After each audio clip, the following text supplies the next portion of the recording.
Hey guys, it's Mari, and welcome to my YouTube channel.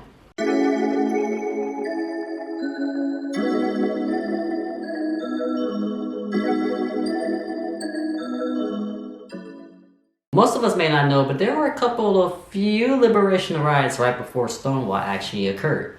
And today, I actually want to get into a few very prominent riots that actually shaped the LGBTQ plus community today.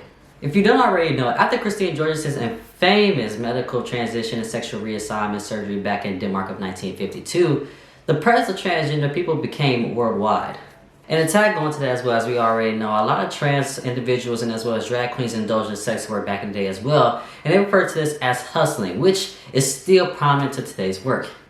And they would complain actually about how the discrimination within workplaces and the marginalization of workplaces is the reason why their work for them was extremely dangerous. But of course, even to this day as well, as you might see, the police was very prone to harassing and indulging in the transgender and as well as the queer community during this time as well, which caused a lot of conflict, and the reason why most of these riots that you're going to hear about today happened. On the evening of April of 1965, Dewey's decided to turn away over 150 plus LGBTQ plus or in gender non-conformist dressers away from their establishments because they suspected that they did not want a large group of homosexuals to eat within their diner. So once the word got around that Dewey's was being discriminative to the LGBTQ plus community, a couple teens and a group of supporters, of course, around them entered Dewey's and refused to leave in pursuit of their civil rights. Now, due to media during that time not being, as advanced as it is today, there isn't really much known about the Dewey sit-ins, but it did become legendary in the fight for LGBTQ plus rights. Now, the Dewey sit-in can be placed into a category with a variety of historical perspectives, my apologies. The greater background of political protests in the 1960s placed Dewey's within one of the nation's first ever LGBTQ plus sit-ins. Now, it has been said that this event was inspired by anti-racist sit-ins that happened during the 1960s, like the prominent one at Woolworths in Greensboro, North Carolina. Next, let's go into Cooper's Donuts, and if you don't already know about Cooper's Donuts, this is one that's going to be very prevalent as well to the LGBTQ plus fights for human rights. Now, if you don't already know, Cooper's Donuts was a 24-hour cafe that actually catered to a lot of LGBTQ plus personnel. It was in LA's Skid Row, quote-unquote, called the Gay Ghetto in the 1950s and 1960s. Now, many gay and lesbian bars in Los Angeles were actually very cautious of LAPD just due to the fact of constant targeting and harassment of the LGBTQ plus. And some of these bars actually turned some people away in fear of them being arrested themselves. Cooper's Donuts was one of the very few establishments in the neighborhood to welcome transgender individuals. Cooper's Donuts, despite its location being sandwiched between two homosexual pubs, actually became a very famous and favorite hangout for the LGBTQ plus community. Detainees of homosexuality soared by 85% when a new police chief of the LAPD, William F. Parker, actually took office in 1950. He had LAPD demand identification of anybody who seemed suspicious of transdressing or cross-dressing, my apologies, during that time. And this made kind of being yourself a little bit more difficult. When he came in office, he actually would demand identification of anybody within the LGBTQ plus community that would hang in these areas of Skid Row that we, of course, consider to be the Gay Ghetto during the time. And obviously, LAPD and the LGBTQ plus community never really got along because, of course, our people seen this as a form of harassment. Now, you might want to know what they would be jailed for. And the charge that they would actually be jailed for would be for sexual perversion.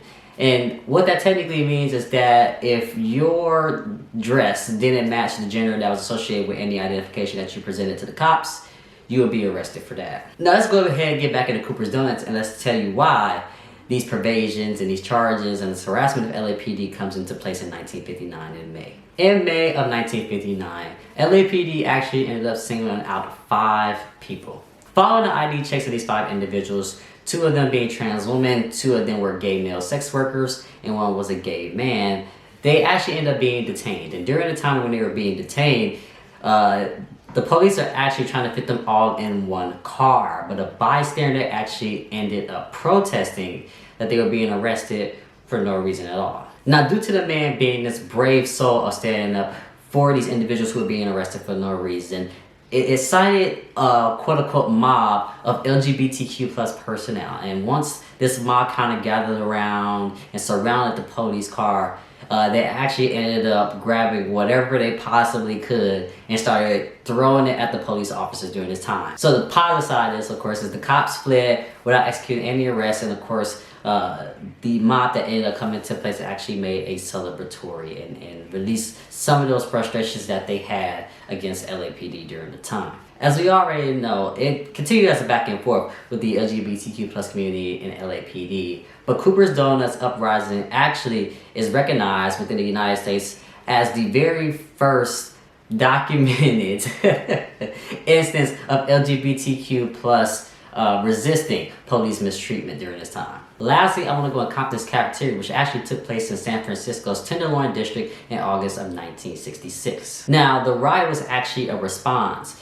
in the police actually harassing and mistreating trans women during this time frame. It was told that they were actually being harassed on a consistent basis by local police officers. The riot was one of the very first LGBTQ plus related riots taking place before the most well-known of the Stonewall riots. And if you don't already know, actually, San Francisco was actually the very first signs of transgender activism as well. The tensions from the LAPD and trans women harassment actually incited the Compton Cafeteria's happenings in 1966. It was caused by simultaneous surge of support for transgender on one hand and the unwillingness to support any new changes on the other. So to give a little bit more context of Compton's Cafeteria, a worker actually at the cafeteria phoned the cops, reporting that some transgender individuals are actually being very obnoxious. Of course, you know, the police officer ended up coming, or law enforcement ended up coming, and during that time they were trying to make an arrest against a transgender woman who resisted that, and ended up pouring coffee on the police officer himself.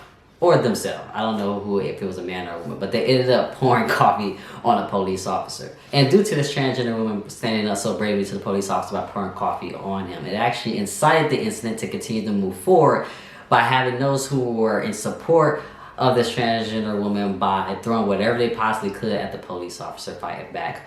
Of course, the harassment and as well as the constant, mistreatment of the transgender community. A few days after the incident, several individuals within the Tenderloins district, a couple of LGBTQ plus community individuals actually spread word of what happened at Compton Cafeterias and actually protested outside this cafeteria for days. During this protest, it is aware that Compton Cafeteria, of course, refused to let them in.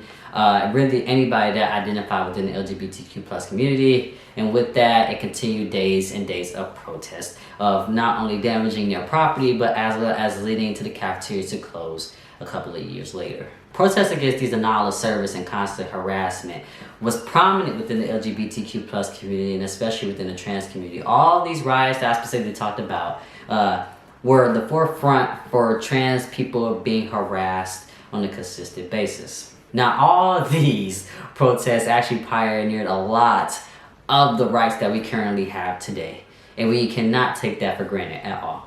Now, a lot of this wouldn't be visible if it wasn't for these riots that I talked about today.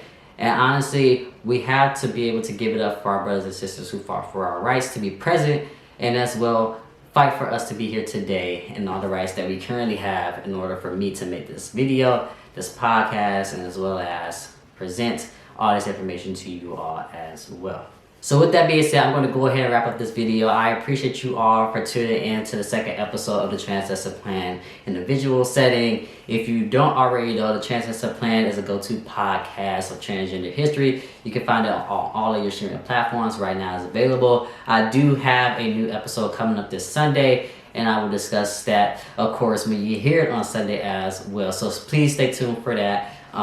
Is available to you right now. Just go ahead and check out. Those are more of my very lengthy episodes, so those go a little bit more in detail. So this is about maybe like 30 minutes ish, maybe a little bit more depending on the topic. But this here is just like a quick overview of basically what I talk about in the Transgender Plan podcast. If you haven't already, please go ahead and follow me on social media. You can find me on all my social media at mariiiwrld. That is MAR3IWRLD. I'm trying to get into TikTok. It's really difficult to try to figure out how TikTok works in a sense for me, but you can find me there at It's mariiiwrld. That is ITS mariiiwrld as well, where I will kind of give some quick facts on transgender history as well. So go ahead and follow me on there, spread the word as much as you possibly can. So until next time, guys, of course, I appreciate you all for coming out here. Please go ahead and share and like this video as much as you like. Please subscribe to my channel as well. And until next time with any trans lesson plan videos, I will see you guys next week. Peace and love. Oh, real quick. And before I go, I have to shout out a friend of mine's clothing line, Aggressively Beautiful. You can find Aggressively Beautiful on Instagram, as well as checking out KB's page at KB2Funny. That is KB, the number 2, FUNNY. KB is the bearded lady of comedy, and if you look at her page, you can find the Aggressively Beautiful page, and it is spelled exactly how it's supposed to be, Aggressively Beautiful. So please go ahead and check out her clothing line, and as well as any shows that she has coming up as well. You can find all of her information on there, of course, like TikToks and things like that, with the same @ name, not just the KB, the letter 2, FUNNY. KB, I love you. I appreciate you for allowing me to wear this merch and showcase it to my videos. Today, everybody go cop a shirt at Aggressively Beautiful. And until next time, guys, I'll see you next week.